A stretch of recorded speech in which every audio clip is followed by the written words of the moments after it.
Inorganic కెమిస్ట్రీలో మనకు తెలుసు పీ బ్లాక్ ఎలిమెంట్స్లో సీనియర్ ఇంటర్లో గ్రూప్ 15, 16, 17, 18 ఉంటాయి.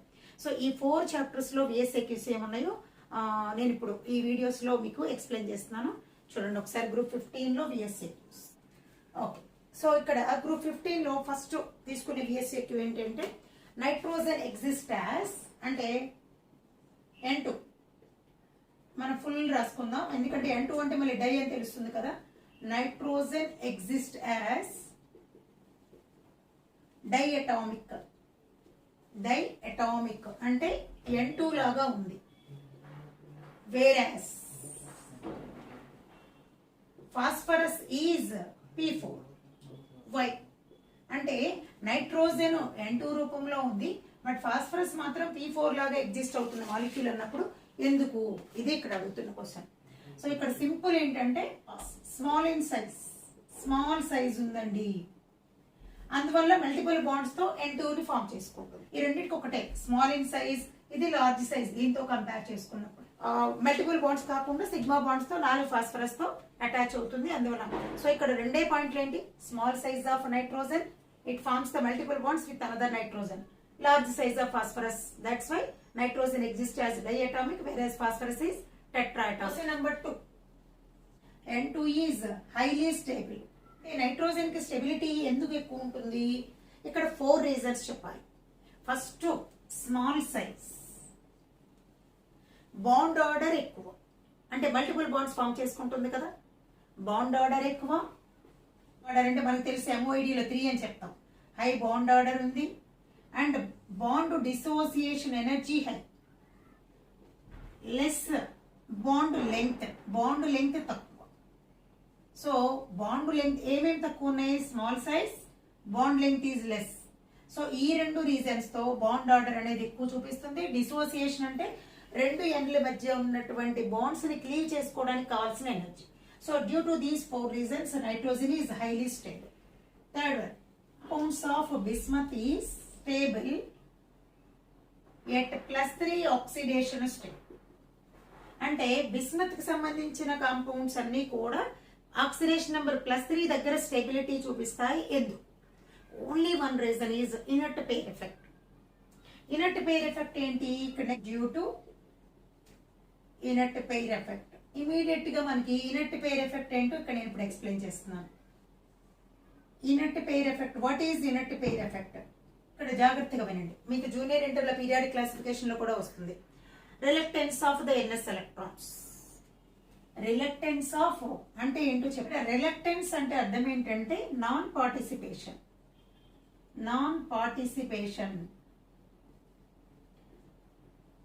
సో ఈ బిస్మత్ ఎక్కడ ఉంది, 5th గ్రూప్ లో ఉంది, అంటే group number equal to valency కదా, అంటే వ్యాలెన్సీ ఎలా ఉంది, NS2 NP3 ఇలా ఉంది.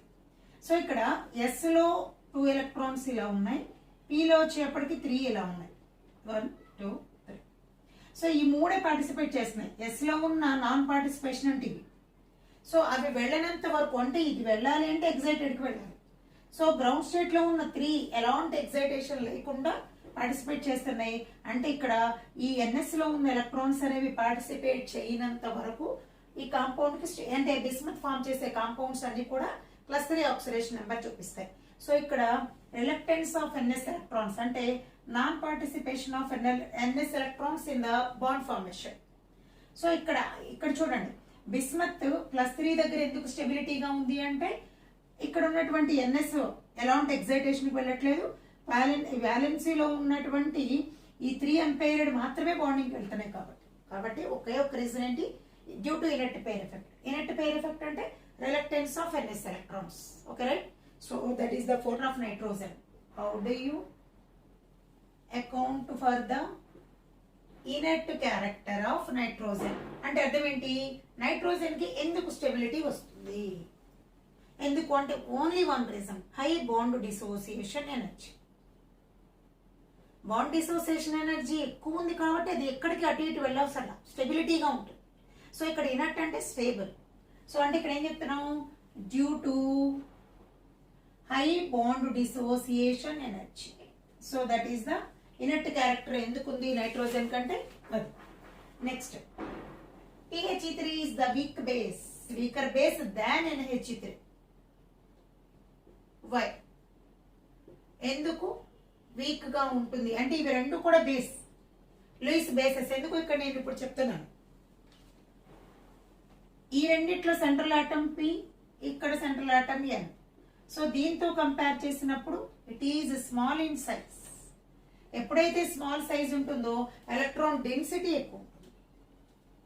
ఇక్కడ PH3 NH3 అంటే అర్థం ఏంటి, ఫాస్ఫరస్ హైడ్రోజన్ తో కలిస్తే వచ్చేది PH3, నైట్రోజన్ హైడ్రోజన్ తో కలిస్తే వచ్చేది, కంబైన్ అయితే వచ్చేది అమోనియా అంటున్నాం. సో ఇక్కడ hydrates of phosphorus, hydrates of nitrogen, ఈ రెండు. సో ఈ రెండిట్లో అంటే ఏంటి, ఇప్పుడు ఇలా ఉంటాయి NH3, PH3, ASH3 like this down the group ఇలా వస్తాయి. అంటే వీక్ బేస్ అంటే ఇవన్నీ కూడా బేసెస్, ఎందుకంటే లోన్ పేర్లు ఉన్నాయి కాబట్టి. ఎందుకు ఇది స్ట్రాంగ్ బేస్ వీటితో కంపేర్ చేసుకున్నప్పుడు ఇది స్మాల్ సైజ్ నైట్రోజన్. ఎప్పుడైతే స్మాల్ సైజ్ ఉంటుందో electron density, right, due to small size and high electron density, more electron density of nitrogen. That's why ammonia is the strong base compared to the PH3, లేదా PH3 is the weaker base than ammonia. Okay, next one, NH3 forms the hydrogen bonds, H3 does not. Why? మీకు 15, 16, 17 3 groups లో ఇదే లాంటి question pattern ఇదే, but compounds మారుతాయి. ఒక compound hydrogen bonds form చేస్తుంది, ఇంకొకటి చేయట్లేదు అంటే అర్థం ఏంటి అంటే ప్రజెన్స్ ఆఫ్ ఇంటర్మాలిక్యులర్, అంటే ఇక్కడ అమోనియా హైడ్రోజన్ బాండ్స్ ని ఫామ్ చేస్తుంది, ఇది ఫామ్ చెయ్యట్లా. ఫస్ట్ అక్కడ ఏంటి అంటే సైజ్, అంటే ఇక్కడ దీనిలో ఈ రెండు క్వశ్చన్లు ఇన్వాల్వ్ అయి ఉన్నాయి. ఏంటి అంటే అమోనియా ఈజ్ అంటే దీని PH3 is gas, it is liquid, ఇలా కూడా. అంటే ఇప్పుడు దీనికి మనం కంపేర్ చేసుకున్నప్పుడు ఇదే ఆన్సర్ లోకి వెళ్ళిపోతాం. ఎందుకు గ్యాస్ అంటే హైడ్రోజన్ బాండ్స్ ని ఫామ్ చేయట్లా. హైడ్రోజన్ బాండ్స్ ఎందుకు ఫామ్ చేస్తుంది, due to it's small size, ఈజీగా ఇంటరాక్ట్ అవుతుంది హైడ్రోజన్ బాండ్స్. ఇక్కడే ఇంకో క్వశ్చన్ ఇన్వాల్వ్ అయ్యింది, ఏంటి, ammonia is liquid వేరాస్ PH3 is gas. అంటే అమోనియా ఎందుకు లిక్విడ్ స్టేట్ లో ఉంది అంటే presence of intermolecular hydrogen bonds. ఎందుకు ఫామ్ చేస్తుంది, due to it's size, right. Size and high electronegativity compare చేసుకుంటే దీంతో, ఎలక్ట్రోనెగటివిటీ అంటే ఎలక్ట్రాన్ అట్రాక్ట్ చేసుకునే క్యాపబిలిటీ ఎక్కువ దీంతో కంపేర్ చేసుకుంటే, PH3 లో ఉన్న ఫాస్ఫరస్ తో కంపేర్ చేసుకుంటే. ఓకేనా, right. Next one, ammonia is the good complexing agent.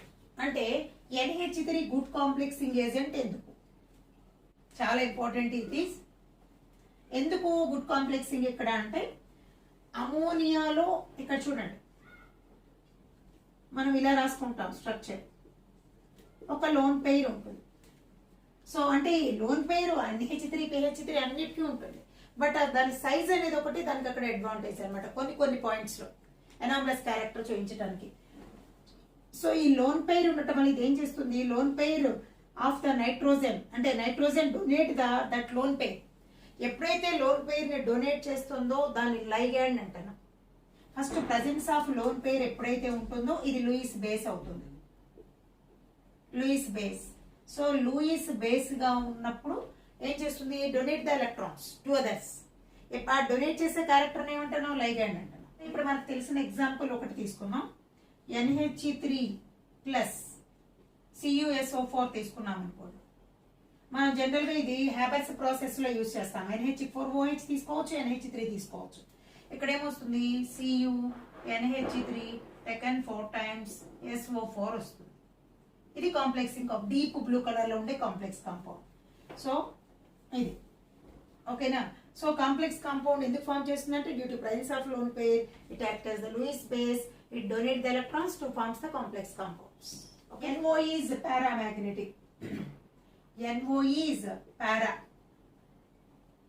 in gaseous and in liquid state. In liquid state, it is diamagnetic. Why? ఎందుకు? Only one reason. Para, presence of unpaired electrons. Unpaired electrons. ఇక్కడ no unpaired electrons. No unpaired. So ఇది main reason. ఒకటి para ఉంది అంటే ఒకే compound ఒకటే, but వాటి state మారుతుంది, gaseous and liquid. So gaseous state లో అన్పెయిర్డ్ ఎలక్ట్రాన్స్ ఉన్నాయి, that's why it is para. No unpaired electrons, it is diamagnetic, right. So next, a mixture of calcium phosphide and calcium carbide used home signals. అంటే ఇక్కడ అర్థం ఏంటి అంటే, ఇప్పుడు మనం అంటే సీ లోపల, సముద్రం లోపల కంటైనర్స్ ఏవైతే ఉంటాయో వాటి లోపల ఈ మిక్సర్ యూజ్ చేస్తారు, calcium phosphide, calcium carbide. So ఇవి వెళ్తూ ఉన్నప్పుడు ఏమవుతాయి అంటే దే పీసెస్ ద గ్యాసెస్. ఇవి రెండు కంబైన్ అయినప్పుడు PH3 అనే గ్యాస్ అంటే వాటర్ తో మిక్స్ అయినప్పుడు containers containing the mixer of calcium phosphide and calcium carbide అంటే కొన్ని గ్యాసెస్ రిలీజ్ చేస్తాయి. ఈ గ్యాసెస్ ఏమవుతున్నాయి ఇక్కడ కంబషన్ మండినప్పుడు మనకి అంటే ఒక స్ప్లాష్ లాగా వస్తుంది, ఫ్లాష్ లాగా. అంటే అక్కడ ఏంటి వెలుతురు, బ్రైట్నెస్ వస్తుంది. దాంతో మనకు అదొక సిగ్నల్ లాగా పనిచేస్తుంది, రైట్.